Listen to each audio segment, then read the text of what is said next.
एक गांव में रामलाल नाम का एक बुजुर्ग किसान रहता था। वो बहुत मेहनती और ईमानदार किसान था, जो अपने खेतों में खेती करने के साथ साथ अपने परिवार का भी अच्छे से पालन पोषण करता था। एक दिन उसका बेटा राहुल शहर से वापस गांव आया। उसने देखा कि उसके पिता वही पारंपरिक फसलें उगा रहे हैं जो गांव के बाकी किसान भी उगा रहे थे। ये देखकर राहुल ने अपने पिता से कहा कि हमें कुछ नया करना चाहिए और खेतों में अलग अलग फसलें, मिश्रित खेती उगानी चाहिए। शुरुआत में रामलाल को यह बात समझ नहीं आई और वो थोड़ा उलझन में पड़ गया। लेकिन राहुल ने धैर्य से उन्हें समझाया और आखिरकार रामलाल उसकी बात मान गया। जब राहुल ने खेतों में नई फसलें लगानी शुरू की, तो गांव के लोग उसे रोकने लगे। वे कहते, ये क्या कर रहा है? शहर से आकर नई नई बातें सीख आया है, कहीं रामलाल को नुकसान न हो जाए। लेकिन राहुल ने किसी की बात नहीं मानी। 6 महीने बाद फसल तैयार हुई तो राहुल उसे बेचने बाजार गया। लेकिन नई फसल होने की वजह से कोई उसे खरीदने को तैयार नहीं हुआ। वो उदास हो गया। फिर वो दूसरे बाजार गया, लेकिन वहां भी उसे सही कीमत नहीं मिली। लोगों ने कहा, तुम देर से आए हो, अगली बार समय पर आना, तब अच्छा दाम मिलेगा। राहुल घर वापस आया और इस बार उसने गन्ने की खेती करने का फैसला किया।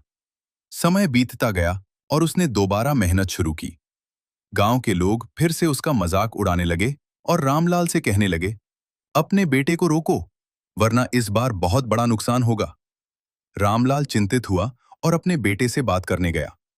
रामलाल ने कहा, मुझे पता है तुम कुछ नया करना चाहते हो, लेकिन अगर इस बार भी नुकसान हुआ तो हम बहुत बड़ी मुसीबत में पड़ जाएंगे। राहुल ने आत्मविश्वास से जवाब दिया, पिताजी, अगर इस बार मैं सफल नहीं हुआ तो मैं वही खेती करूंगा जो आप करते हैं, लेकिन मुझे एक मौका और दीजिए। रामलाल मान गया और राहुल ने फिर से गन्ने की खेती शुरू कर दी। कुछ महीनों बाद फसल तैयार हुई। राहुल गन्ना लेकर बाजार गया, लेकिन इस बार भी व्यापारियों ने उसे कम दाम देने की कोशिश की। राहुल समझ गया कि वे उसका फायदा उठा रहे हैं। उसने गन्ना बेचने से मना कर दिया और वापस घर लौट आया। इस बार उसने कुछ अलग करने का सोचा। उसने गन्ने से उत्पाद जैसे गुड़, रस आदि बनाना शुरू किया और एक छोटा व्यवसाय शुरू कर दिया। इसी दौरान गांव में भारी बारिश हुई, जिससे बाकी किसानों की फसलें बर्बाद हो गईं। पूरे गांव में चिंता और निराशा फैल गई। लेकिन राहुल शांत और निश्चिंत था, क्योंकि उसके पास एक बैकअप योजना थी। गांव के लोग उसके पास आए और पूछा, तुम इतने शांत कैसे हो? तुम्हारी फसल का क्या हुआ? राहुल ने उन्हें सब कुछ बताया, कैसे उसने उत्पाद बनाकर अपना व्यवसाय शुरू किया।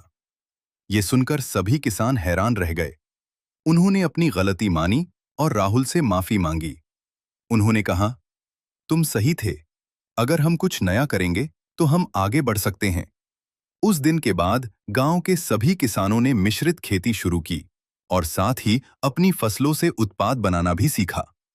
अब हर किसान के पास अपनी बैकअप योजना और छोटा व्यवसाय था। गांव में खुशहाली लौट आई और सबने यह सीख लिया कि नई सोच और हिम्मत से ही असली सफलता मिलती है।